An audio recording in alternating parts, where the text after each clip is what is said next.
Assalamualaikum warahmatullahi wabarakatuh. Berjumpa lagi dengan saya di perkuliahan dasar epidemiologi.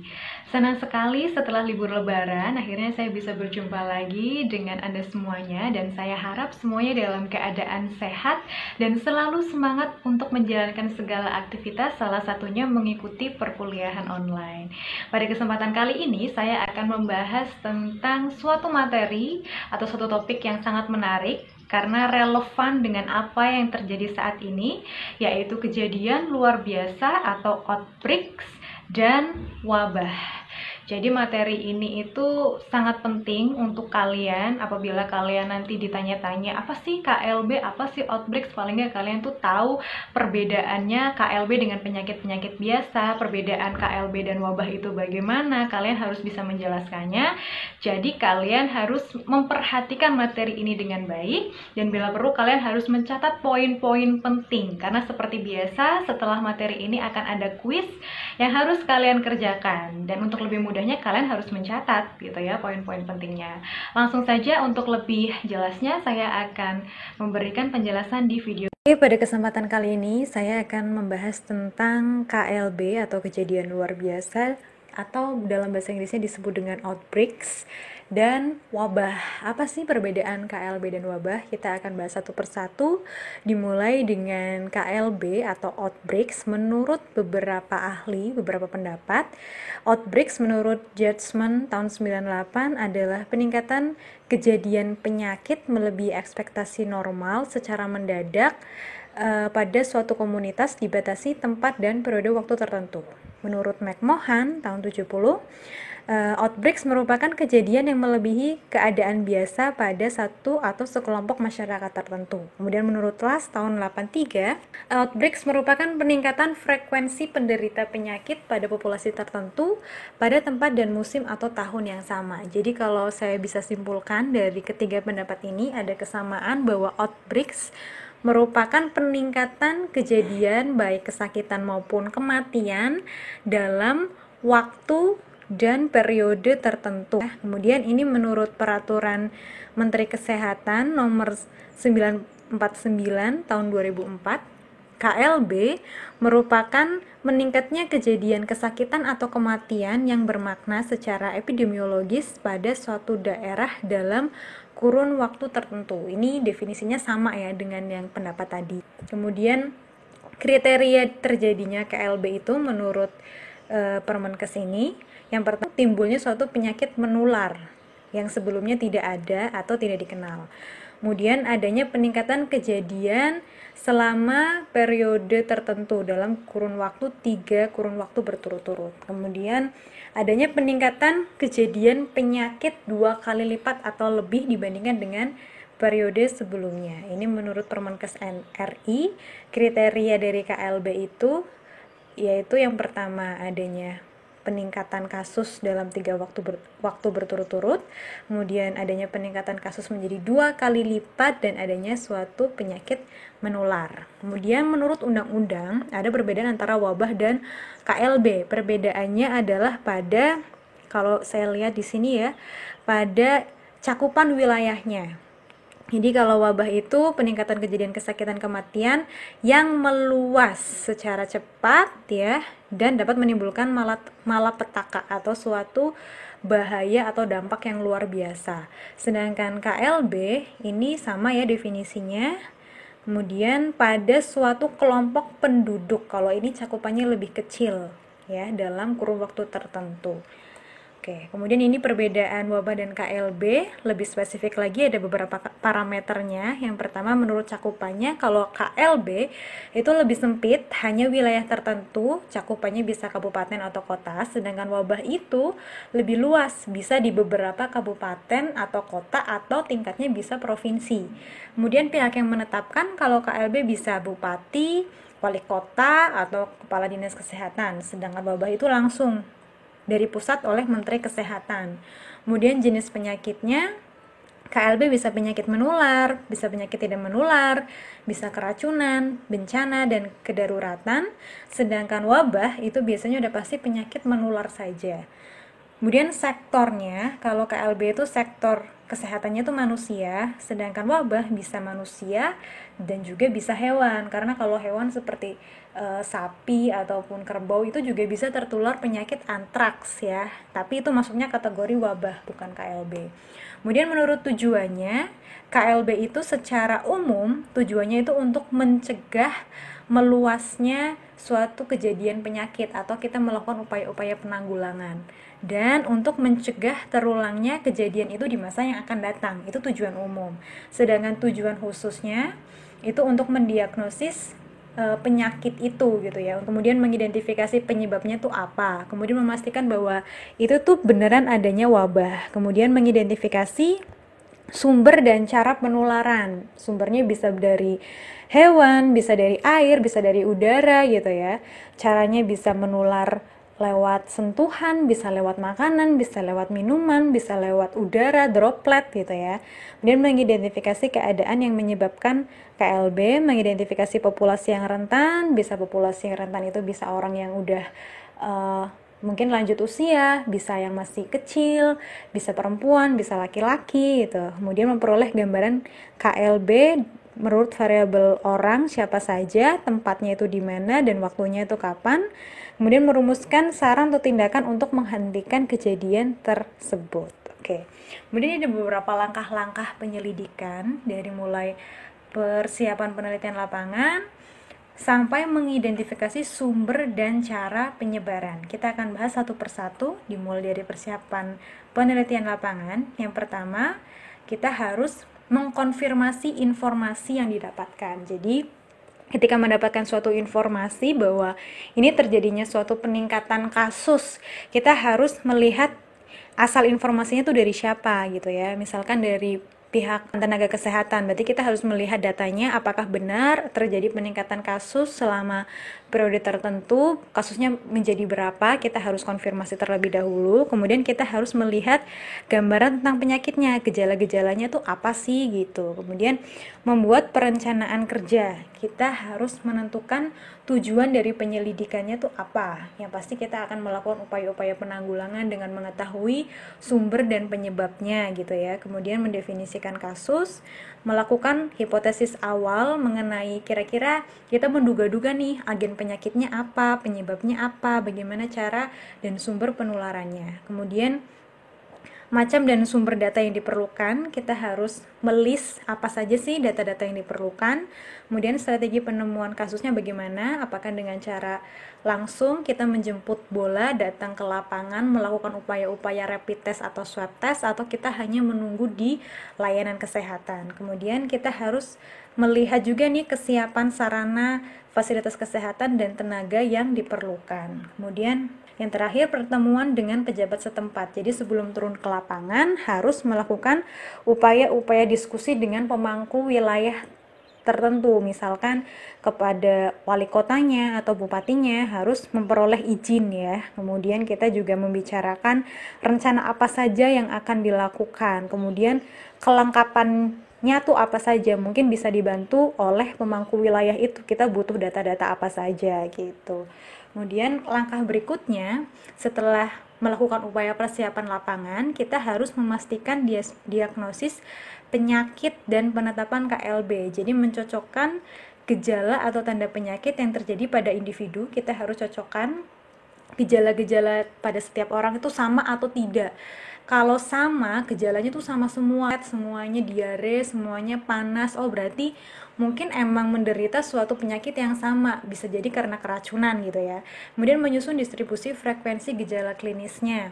Jadi kita harus melihat daftar dari gejala-gejalanya itu, diurutkan yang paling banyak itu mereka menderita gejalanya tuh apa gitu. Kemudian langkah yang ketiga, penetapan KLB berdasarkan kita melihat data ya. Jadi membandingkan insidensi penyakit yang sedang berlangsung sekarang dengan tahun-tahun sebelumnya atau dengan periode-periode sebelumnya. Biasanya kita melihat data per 5 tahun atau 3 tahun. Kemudian membandingkan frekuensi penyakit pada tahun yang sama, bulan berbeda, atau bulan yang sama, tahun yang berbeda. Jadi misal kita lihat pada tahun 2020 ini, angka kasusnya dari bulan ke bulan tuh bagaimana, atau kita bisa membandingkan angka kasus pada bulan yang sama, misalkan pada bulan Mei 2020 dengan bulan Mei tahun 2019, angka kasusnya sama atau berbeda gitu. Kemudian langkah yang keempat yaitu menetapkan KLB berdasarkan kriteria-kriteria tertentu tadi ya. Jadi yang pertama kriterianya itu kan terjadi kenaikan kasus 2 kali lipat ya dalam waktu 3 minggu berturut-turut. Kemudian dalam satu kecamatan menunjukkan kenaikan kasus 2 kali lipat. Kemudian angka rata-rata bulanan selama 1 tahun itu menunjukkan kenaikan 2 kali lipat. Kemudian case fatality rate atau jumlah orang yang meninggal akibat penyakit tertentu itu bisa meningkat sampai lebih dari 50%. Kemudian proportional rate-nya itu dalam waktu sebulan itu bisa menunjukkan kenaikan 2 kali lipat atau lebih apabila kesakitan atau kematian karena keracunan dan karena penyakit menular. Oke.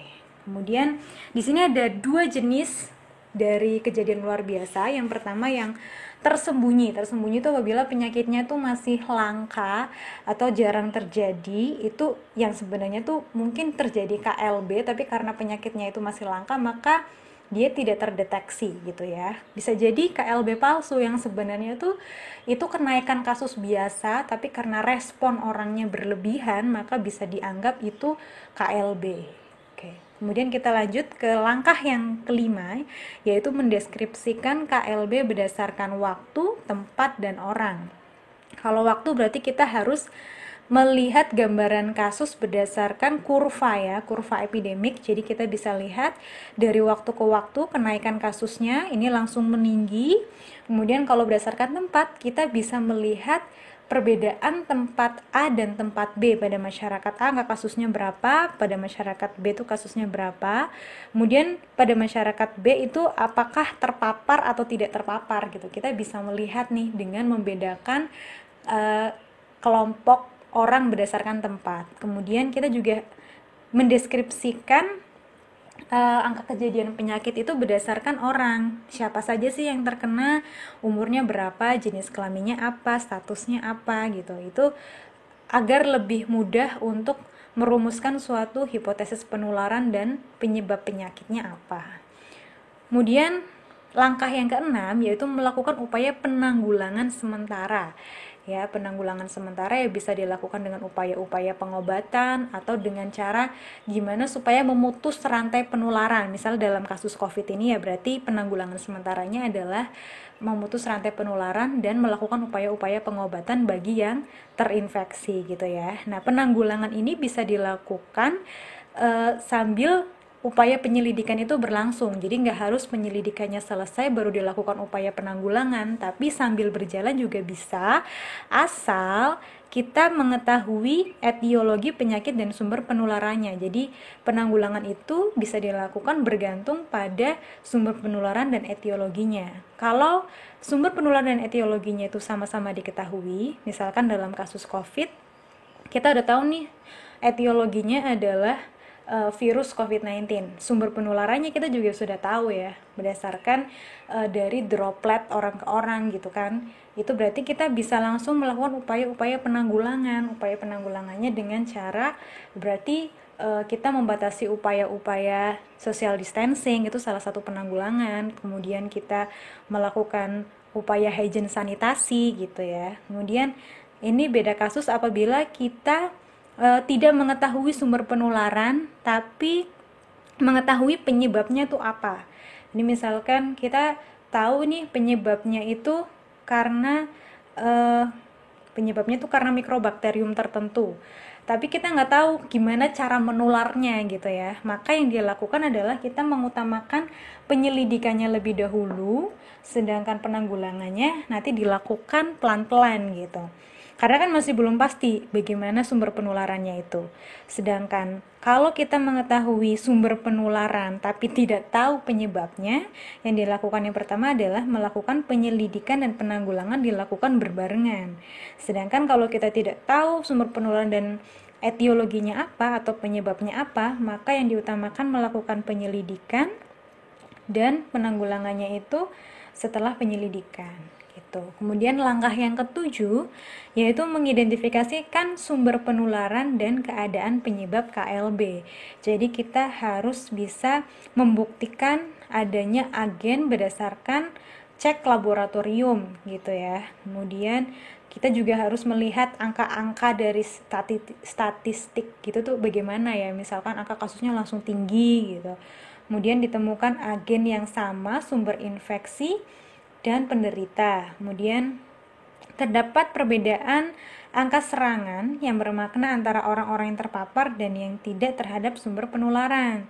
Tidak ada cara lain pada semua kasus atau cara penularan lain tidak dapat menerangkan distribusi umur, waktu, dan geografis pada semua kasus. Gitu. Kemudian langkah yang kedelapan yaitu mengidentifikasi keadaan penyebab KLB. Kita harus tahu nih perubahan keseimbangan dari ini segitiga epidemiologi ya, agen, pejamu, dan lingkungan. Biasanya itu bisa terjadi karena suatu penyakit bisa jadi karena virulensi dari agen. Virulensinya itu meningkat sehingga akan lebih mudah untuk menginfeksi seseorang. Kemudian adanya agen penyakit baru yang belum ada sebelumnya. Kemudian bisa terjadi karena keadaan yang mempermudah penularan penyakit karena lingkungannya itu orang-orang pada suka berkerumun misalkan ya bisa jadi lebih mudah untuk terjadi penularan. Kemudian imunitas penduduknya itu mungkin berkurang gitu ya karena mungkin kurangnya istirahat, kurangnya menjaga perilaku hidup bersih sehat, kurangnya makan makanan yang bergizi sehingga imunitasnya jadi berkurang. Kemudian langkah yang ke-9 yaitu melakukan perencanaan penelitian lain yang sistematis. Jadi apabila kita sudah melakukan investigasi wabah, kita bisa melakukan perencanaan penelitian berikutnya ya dari kasus ini, maka kita bisa melakukan upaya misalkan penanggulangannya nanti kedepannya gimana gitu ya. Kita bisa merumuskan penelitian-penelitian berikutnya. Kemudian langkah yang terakhir yaitu menyusun rekomendasi. Ya, rekomendasi ini dilakukan dengan merumuskan tindakan untuk mengakhiri KLB. Jadi upaya penanggulangannya itu apa dan upaya pencegahan supaya tidak terjadi lagi di masa yang akan datang.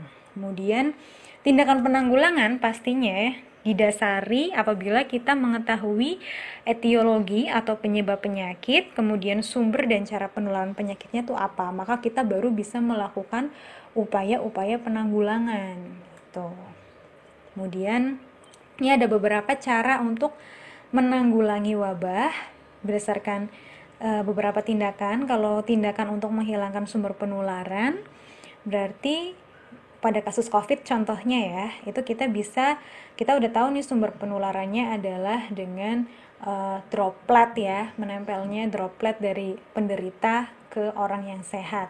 Maka kita bisa menjauhkan sumber penularan dari orang dengan melakukan upaya social distancing atau menjaga jarak antara orang dengan orang lain ketika ada dalam suatu lingkup sosial. Kemudian membunuh bakteri pada sumber penularan, contohnya dengan melakukan cuci tangan pakai sabun atau hand sanitizer gitu ya. Kemudian melakukan isolasi pada orang yang diduga terinfeksi atau yang memang sudah terinfeksi. Jadi memisahkan orang yang sudah sakit dengan yang masih sehat. Kemudian memutus rantai penularan dengan cara mensterilisasi sumber pencemaran. Misalkan dengan melakukan disinfeksi atau penyemprotan disinfektan pada benda-benda mati ya, pastinya jangan pada manusia. Karena kalau pada manusia justru bisa berbahaya bagi kesehatan seseorang gitu ya kalau kita disemprot oleh disinfektan. Kemudian melakukan pengendalian vektor. Ini apabila sumber penularannya melewati vektor, bisa lewat mungkin kalau penyakit demam berdarah ya berarti ada hubungannya sama nyamuk gitu kan, berarti kita harus mengendalikan adanya cintik-cintik nyamuk. Kemudian peningkatan higien perorangan dengan cara rajin cuci tangan seperti itu. Kemudian merubah respon orang terhadap penyakit, misalkan meningkatkan daya tahan tubuh dengan imunisasi, dengan olahraga, dengan makan makanan yang bergizi, dengan meningkatkan higien sanitasi, kunjung ke pelayanan kesehatan untuk melakukan pemeriksaan. Kemudian yang terakhir, penyusunan laporan KLB itu terdiri dari latar belakang, riwayat kejadian KLB, metode penyidikan, analisis data, pembahasan, kesimpulan, dan rekomendasi. Baik, tadi adalah materi tentang kejadian luar biasa dan wabah. Seharusnya saya ingin sekali memberikan tugas lapangan kepada kalian agar kalian lebih bisa mempraktekkannya secara langsung bagaimana cara menginvestigasi wabah. Tapi karena kondisinya sedang seperti ini, kita dihimbau untuk melakukan social distancing. Jadi praktek lapangan itu sepertinya sedang tidak bisa kita lakukan. Tapi untuk menggantinya, maka saya akan memberikan kuis yang harus kalian kerjakan di kuliah.ifed.ac.id. Saya harap kalian bisa mengerjakannya dengan baik dan mengerjakan sesuai dengan waktu yang telah ditentukan. Oke, kurang dan lebihnya mohon maaf. Terima kasih atas perhatiannya. Wassalamualaikum warahmatullahi wabarakatuh.